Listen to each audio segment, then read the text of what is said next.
As best as I can recall, I found the old VHS tape in a cardboard box on someone's front lawn. The yard sale signs had pointed me there, and since I'm big on finding cool old junk without paying extortionate eBay prices, I was game. The box was marked 25 cents, but just to show how much of a cheapskate I was, I had to ask, 25 cents each, or the whole box? The butch redhead shot me a glare, then her expression softened. Well, that's my asshole ex-boyfriend shit, but I'm not an idiot. I rummaged around in the moldy smelling, slightly damp container. Nothing seemed that interesting. There were a few dusty action figures I didn't recognize and a Nintendo controller with its cord stripped and frayed. Then my hand found something hard and square. Something brick-like at the bottom of it all. Sid's video. That's what was written in thick red marker on the VHS tape's stark white label. "What's this?" I asked the redhead. "Who the hell has a VCR anymore?" I did, but there was no reason for her to know that. "I don't know. I told you. That's my ex's shit." "Sid?" I asked, not really intending anything by that. "No," she replied. "And how is that any of your business?" "I'll give you a dime." I reached into my pocket and extracted the coin, just to see what it is. The redhead got up from the rainbow lawn chair she'd been inhabiting, stormed over to me until we were nearly nose to nose, and took the tape from my hand with a rude yank. Just as suddenly, she threw the tape to the sidewalk and mashed it with one hippo stomp. Black plastic shrapnel shot up a few inches from the pavement. "It's all yours," she mumbled, storming away once more. For a few moments, I stood there in a bit of a shock. Then slowly, carefully, I retrieved the mashed casing from the ground. "Thanks a bunch," I passively-aggressively called out to the yard sale bitch. Honestly, the thought crossed my mind that Sid's video might somehow, some way, be footage of the girl herself. In a bit of a compromising position. It was a long shot, totally unlikely, but it occurred to me that leaving the tape there would be letting pride overtake my interest in the item. Besides, even if it wasn't smut, it could have been something strange. I was a big fan of strange at that point. I put the video aside for a while, thinking that at some point, when I had nothing better to do, I would see if there was any point in trying to save it. There are tons of things around my house, tons of broken, weird things, that I intend to get to someday. The video fell by the wayside, just another piece of clutter in a hoarder's paradise. Then came the night I decided to rewatch a film, Jaws.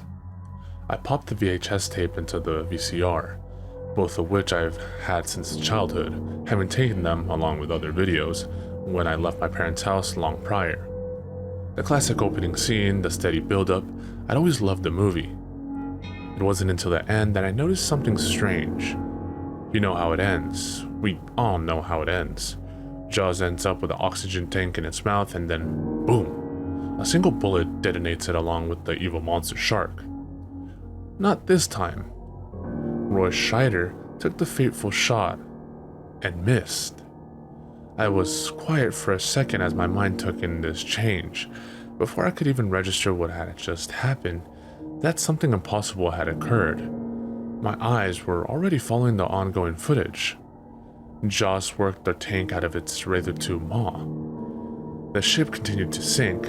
The shark slowly, agonizingly devoured Schreider, and he kicked, flailed, and screamed bloody murder. "It wasn't supposed to end this way," he shrieked seconds before the teeth clamped down and pierced his lungs. Only a bloody gurgle issued forth after that. The Richard Dreyfuss surfaced. "Oh God," Richard said sickly, already exhausted from the ordeal he'd suffered previously. "Oh God, oh God, oh God." That dreaded fin sliced through the waves, and Richard disappeared under the surface. He only reappeared once after that, one bloody eyeball dangling from a fresh gash in the side of his face. With a quick, quiet splash, he was gone again. The video played on for minutes on end, just sparkling waves, open water, a long shot of empty sea. There were no credits, no closing theme, nothing. I watched, perplexed and terrified, until the tape ran out and the loud roar of static overtook the screen. My thoughts ranged from what the fuck to how the fuck. I studied the Jaws cassette for any signs of anything. It looked the same as it always had, right down to the mysterious stain that marked its label since the early 90s. Someone, I concluded, must have switched the tape out while I'd been away. Never mind the how or why, especially since there was no how or why. I was sure this had to be the case since there was no other logical explanation.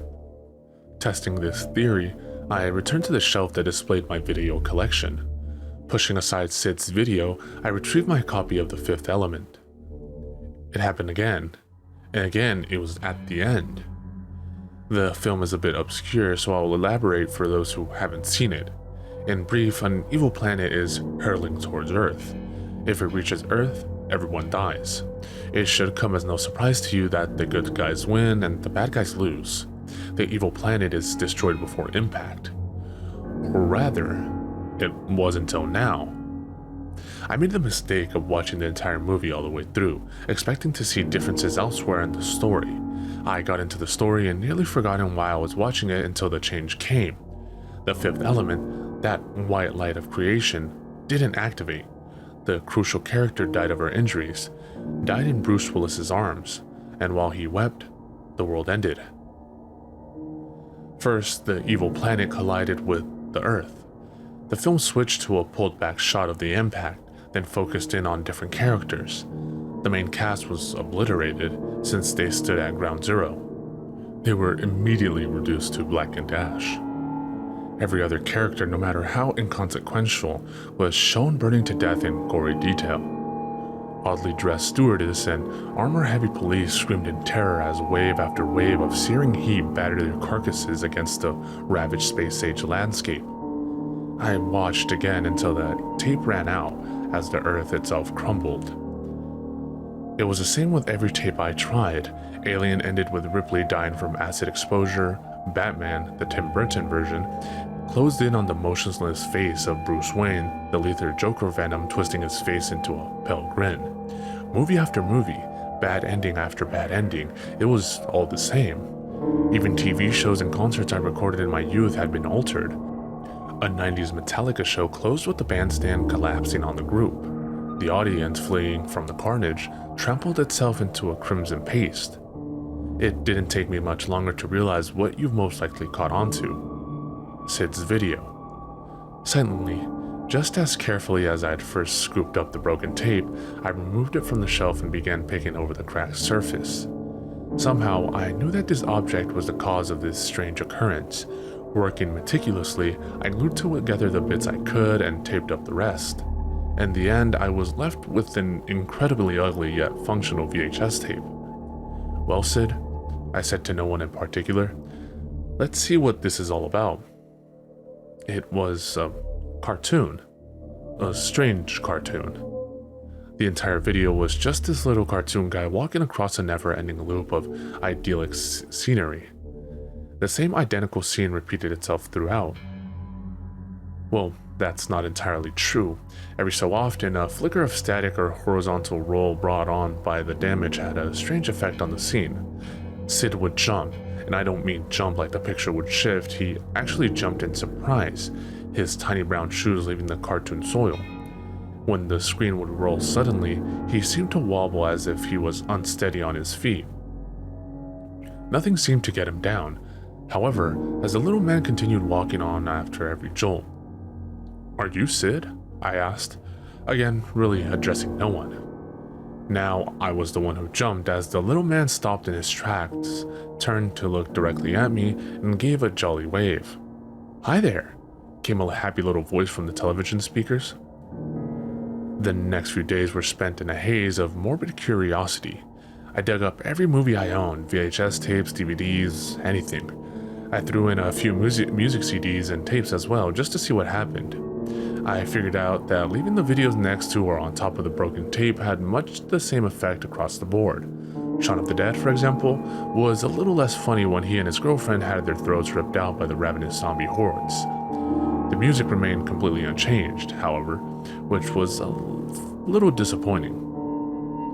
It's absurd to think I actually felt cheated when I found no effect there. The weirdest video by far had to be a Dora the Explorer DVD I picked up in a thrift store binge. I figured that Sid, if that was the little guy in the Infinite Paradise, might have a more interesting effect on another cartoon. I had never seen Dora the Explorer before that night, but I made sure to watch every episode all the way through so I'd know enough to spot any small tweaks. Imagine my surprise when those tweaks stood out like a sore thumb. The show apparently revolves around several life or death situations where Dora will turn to the viewing audience and ask the children what she should do. Kids' voices scream the answer like, "Good little Stepford rats," and Dora continues on her mad quests. This time, however, there was no help to be found. Dora hung from a cliff's edge and looked toward the imaginary camera. "How can I get off this ledge?" she asked. There was no answer. She stared blankly out of the screen, her expression never changing from that slight smile. "How can I get off this ledge?" she inquired again, no more frantic than she had been before. "How can I get off this ledge?" A few of her fingers loosened as fatigue started overtaking her small form. "How can I get off this ledge? How can I get—" Her hand slipped. She dropped like a stone. Her expression remained calm, vapid, as the footage followed her all the way to the rocky valley floor. There she landed with a gruesome bounce and laid still. Cartoon blood pooled around the child's broken body. The rest of the DVD beyond that episode was affected just as clearly. Every following episode consisted of shifting backgrounds and a myriad of wild animals who would walk on screen, stand there dimly, then wander back off. There was no main character, there was no Dora. I have to say that looking back on things, I feel almost privileged to have seen the episode where Jerry falls from his apartment window and lands directly on George. Similarly, watching a version of Finding Nemo where Nemo's never born and his father commits suicide was really intriguing. It seems fish have a tough time with that sort of thing, but he managed. FYI, Breaking Bad is an entirely different experience when Walter and Jesse are gruesomely murdered at the end of their first episode.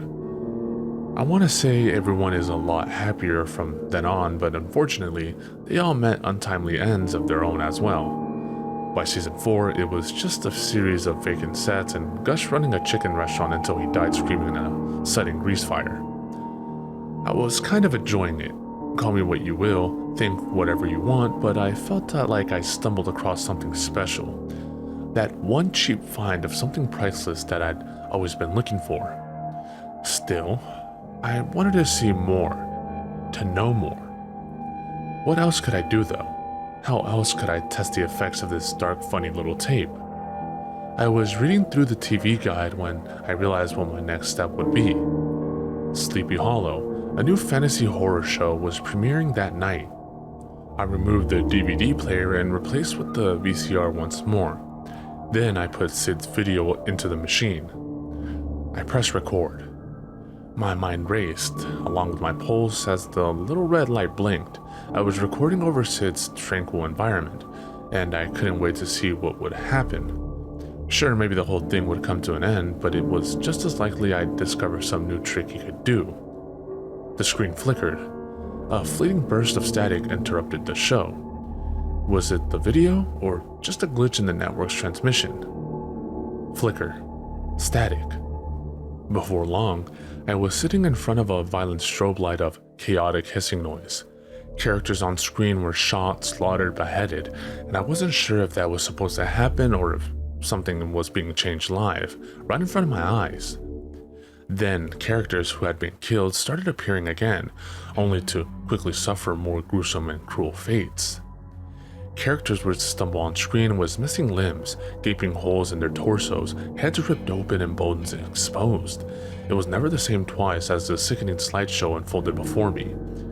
Finally, when I could bear no more of the sickening, senseless mess, the screen cut to black. Stark, empty, endless black. Though the room was relatively dark, a chill washed over me as I noticed no reflection on the screen. Leaning forward on the couch, I picked out a small pinpoint of white, and on the otherwise dark screen, it was as if one single pixel had remained when all around it disappeared into nothingness. The light grew. Soon I could make out a form dimly lit by a glowing, pulsating square beside it. As the figure came closer, that fuzzy glow illuminated its silhouette. Its feet hovered well off the ground, or the darkness where the ground should be. Its limbs seemed knobbly and contorted, like those of a corpse.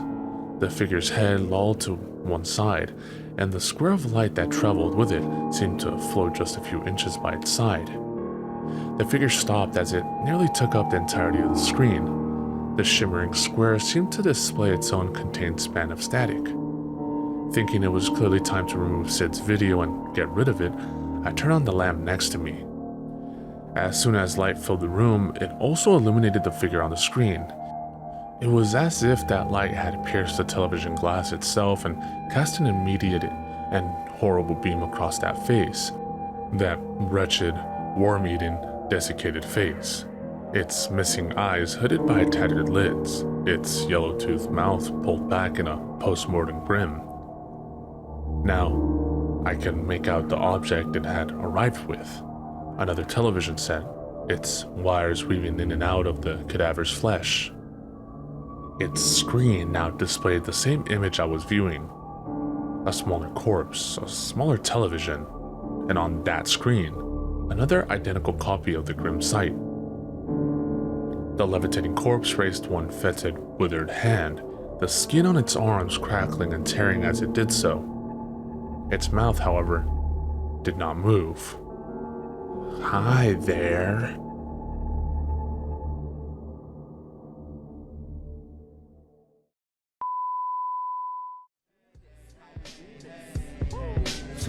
Met in the blow, plus getting the dough. We be checking your hoe while you sweating the flow. I be intellectual, incredible, flexible. I turn the virgin sexual, impeccable, but technical. I be the first letter. If you ain't know, check the alphabetical order. My natural elements, chemical shorter to leave it cruel. More bloodier, the menstrual waters on the 28th. Your thoughts are pennyweight. I'ma generate these bonds. Watch as I detonate. At any rate, I separate like racist niggas segregate you featherweights.